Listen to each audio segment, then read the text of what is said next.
Through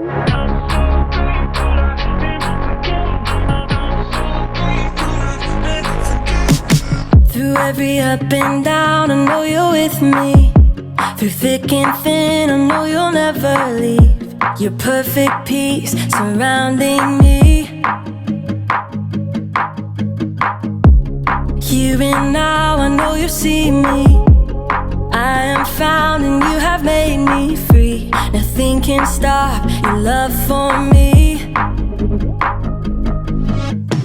Always, I know you'll be faithful. I'll praise, 'cause you already paid for this whole life that I am living. I'm so grateful I've been forgiven. Oh, you're so faithful. Oh, I'm so grateful this whole life that I am living. I'm so grateful I've been forgiven. Your love goes deeper than the ocean. You are with me everywhere I am. I am safe here in your hands. Like a fountain overflowing. You are everything I'll ever need. Nothing can stop your love for me. Always, I know you'll be faithful. I'll praise, 'cause you already paid for this whole life that I am living. I'm so grateful I've been forgiven. Oh, you're so faithful. Oh, I'm so grateful this whole life that I am living. I'm so grateful I've been forgiven. Oh, oh,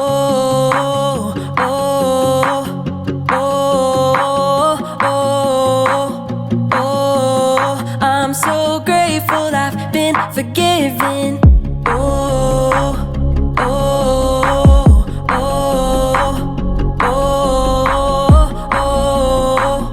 oh, I'm so grateful I've been forgiven. Always, I know you'll be faithful. I'll praise, 'cause you already paid for this whole life that I am living. I'm so grateful I've been forgiven. Oh, you're so faithful.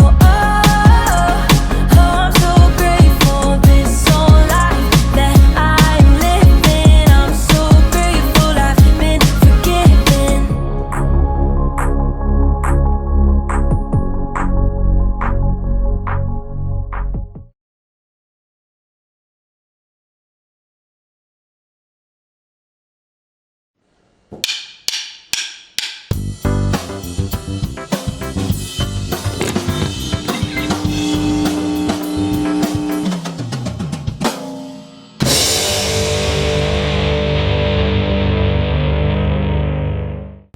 If you created the biggest thank you card ever, who would you give it to?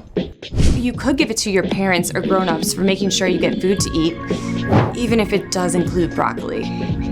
Then there's your teacher who's patient with you even when decimals seem like a foreign language. Oh, or your coach who gave you another chance even after you made a big error on the field. You could thank your sister or your brother because they make life a lot more fun, even if they do bug you sometimes. Oh, and don't forget the mailman who brings your favorite magazine every month, or the crossing guard at school who gives you a giant smile every day, even when it is way too early. Plus, there's your best friend who sings silly karaoke songs with you.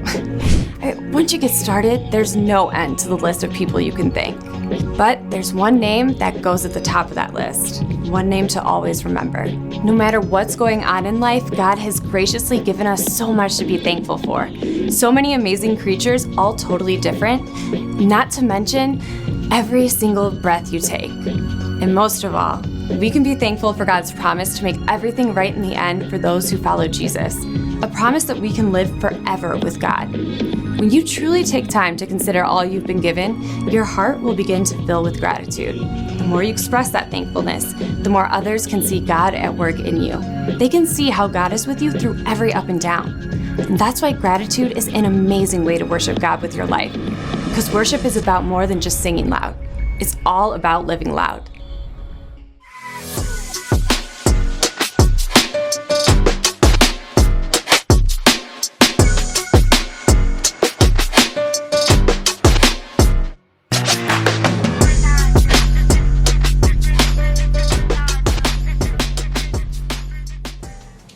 Rubber baby buggy bumpers. Rubber baby buggy bumpers. She sells seashells by the seashore. She sells seashells by the seashore. Okay. Gratitude. No. Gratitude. Gratitude.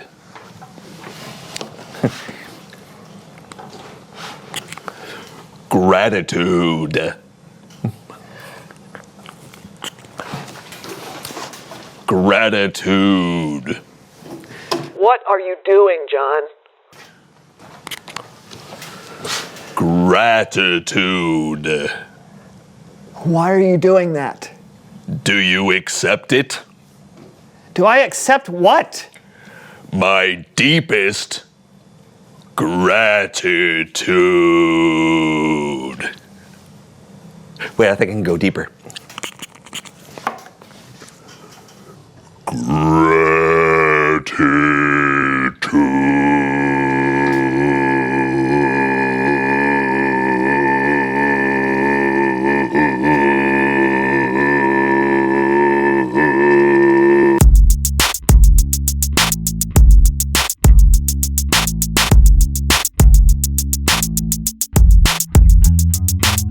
Welcome to the So-and-So Show. I'm Brandon, that's John, and we are excited and thankful for today's show. That's right. Brandon and I just celebrated a little holiday where there was a ton of food to be thankful for. And there were some relatives of ours who are really good at cooking that food to be thankful for. But now there's a large supply of leftover food on hand, so it's time to play a little game we like to call Name That Leftover Great Aunt Edition.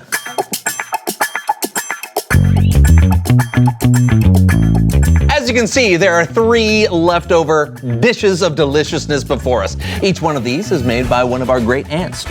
Our job is to use 3 of our senses, touch, taste, and smell, to try and figure out what we're eating and who made it. You ready to play? Yeah, I'm starving, so yes. All right. It smells kind of oniony. It's kind of gooey. Ooh, kind of runny. Squishy. All right, you ready to try it? No time like the present. Bon appetit.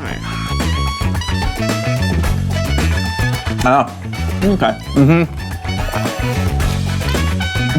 I know what this is. And I know who made it. Yep. It's Aunt Margaret's green bean casserole. I knew it. Yes. Yes. This is a holiday classic. And a potluck staple. You know what I appreciate about Aunt Margaret? What's that? Even though she's your aunt and not mine, she still drops a dish of this by every year for me. Oh, and she also, you know what? She deep fries these onions on top herself. Yeah, which is the only way to eat an onion. And for that we say, thank you, Aunt Margaret. Next dish. This one already has a distinct smell. It's definitely meaty. Oh, that was not what I was expecting. It feels a little bready. Yeah. What's that on top? Is that icing? What is this, a meat cake? Only one way to find out. Yeah. Down the hatch.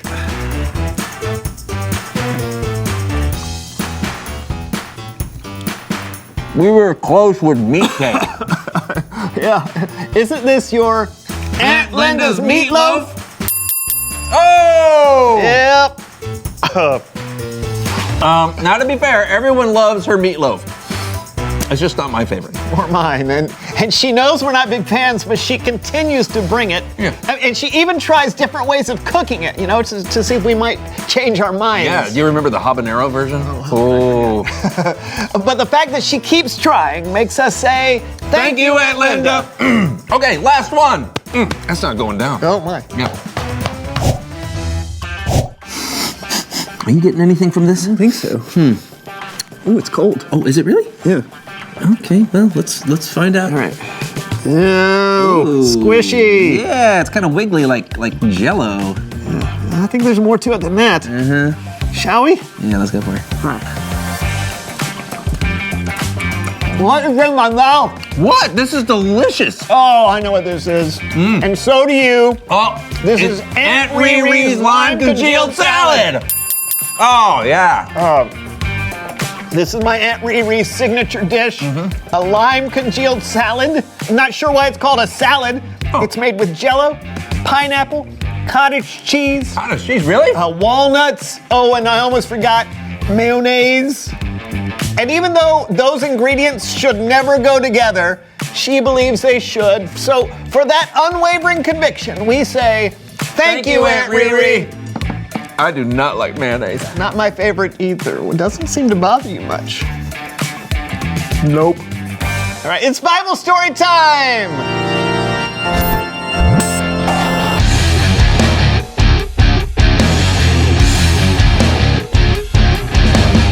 Hey guys, I gotta say, you two have already been riding that gratitude train today. We have? I thought we were just eating leftovers. You have, but you've also been extremely grateful to your aunts. You let them and everyone know how much they mean to you and how thankful you are for what they made you. And I bet you can't eat any of that food without thinking of them. Of course not. Remembering to be grateful is exactly what today's Bible story is all about. And I'm gonna tell it with the help of Laundry Theater.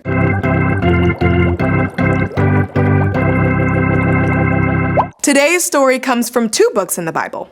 One is Exodus and one is 1 Corinthians, which is a letter Paul wrote to the church in Corinth. But let's start in Exodus. Exodus tells the story of the people of Israel who were enslaved in Egypt and served the Egyptian king, Pharaoh. But God didn't leave them that way. He sent Moses to demand their release from Pharaoh. But Pharaoh didn't listen, not at first. So God turned Egypt's water into blood and sent plagues of frogs, insects, and disease. Nothing God did changed Pharaoh's mind. So God sent the most terrible plague of all. The oldest son of every family in Egypt would die. But God made a way to save the sons of the Israelites. Every family would sacrifice a lamb and put some of its blood over the doorframe. So when death came, it passed over the household, leaving the son alive. Finally, Pharaoh allowed the Israelites to leave. They were free. God told them to remember that day and how they were protected from death and delivered from slavery. So every year, the Israelites would celebrate that event with a feast. You may have heard of it. It's called the Passover Feast. In Jesus' time, God's people had been celebrating Passover for hundreds of years. The night before Jesus died, he gathered with his friends, his disciples, to celebrate Passover with all of its traditions. They met together in an upper room to enjoy this very special meal. The Apostle Paul describes this particular Passover meal in his letter to the Corinthians. Jesus took some bread, and when he had given thanks, he broke it. Then he said, "This is my body. It is given for you. Every time you eat it, do it in memory of me." In the same way, after supper, Jesus took a cup. Jesus said, "This cup is the new covenant in my blood. Every time you drink it, do it in memory of me." The disciples weren't sure what was going on. They didn't understand what Jesus was about to do. They had all grown up celebrating this meal to remember and to thank God for rescuing their ancestors from slavery. Now, Jesus was giving them something new to remember. Jesus would go on to give up his life on the cross to pay for all of the sins we have done and will ever do. So this meal would be more than just a thank you to God for rescuing the Israelites from Egypt. It would be a thank you for rescuing the whole world. And this tradition of showing gratitude is still celebrated today. Maybe your family or church call it communion. Or the Lord's Supper. Or the Eucharist. But whatever you call it, this demonstration of appreciation is a wonderful way to say thank you to Jesus for what he did for all of us. And by the way, gratitude is something you have to work on. You have to create a habit of showing gratitude, because if you don't, there's a good chance you'll forget. That's why you guys playing the game and telling your aunts thank you for making your food is amazing. You're creating a habit. Well, I thought we were just playing a goofy game, but you're right. We really do appreciate them and everything they do for us. Which is probably why they keep doing it. And people love to be appreciated, and sometimes we forget that. Hey, well, thanks for reminding us. Hey, that's what I'm here for. See you next time. You know, I knew we planned that game for a reason. Yep, you said you were hungry. Yeah. Reveal the question. What are some good habits you have? Brushing my teeth, flossing, you gotta floss. Yeah, I try to exercise a few times a week, even when I don't really feel like it. When I say the blessing at dinner, I always try to make it a habit to thank God for the food. That's a great one. What about you? What are some good habits you have? Talk about it together. And we'll see you next time on the So-and-So Show. Oh boy. Are you flossing right now? I gotta floss. Yeah. Yeah, You do it differently than I do. this is exactly how you floss. All right, John is gonna do the floss while he flosses. Wow. Make this a habit every day. Every day. All right. right. Now these are the dishes our uncles made. Okay, great. I think I smell a barbecue. It's pasta. Oh, you think? Are you touching it? I'm sorry. I'm jumping ahead. Oh, yeah, that is pasta. I know what this is. It's mac and cheese. Is it? Yeah. I smell a spice, some kind of herb. I smell gluten. All right, let's touch. Ah! What is this? I don't know. Okay, wait. Ah! Ooh. That's not Jell-O. Oh, maybe it's cranberry sauce. Yeah, that's what I was thinking. Good call. Cranberry sauce. Oh, I know what that is. Ah, yeah. Like I got the olfactory senses of a badger. That's not watermelon. No? Yeah, it is. Mine tastes just like watermelon. Tastes like an aloe plant. Interesting. All right. Are you eating this? Wow. Wow, hard. Is this celery? It's watermelon. Did you get the same thing I did? Yeah. Ugh. Ooh, I don't like it, the feeling of this. Did you try it yet? No. It's potato salad. Oh, it's Uncle. Let's say it together. Uncle Bradford. Uncle Bradford. Bendeford. Yep, Uncle Bendeford's Potato salad. Yeah. Yep. Mm-hmm. You know who this is? That's right. Uncle Caleb's mashed potatoes. Uncle Cara loves mashed potatoes.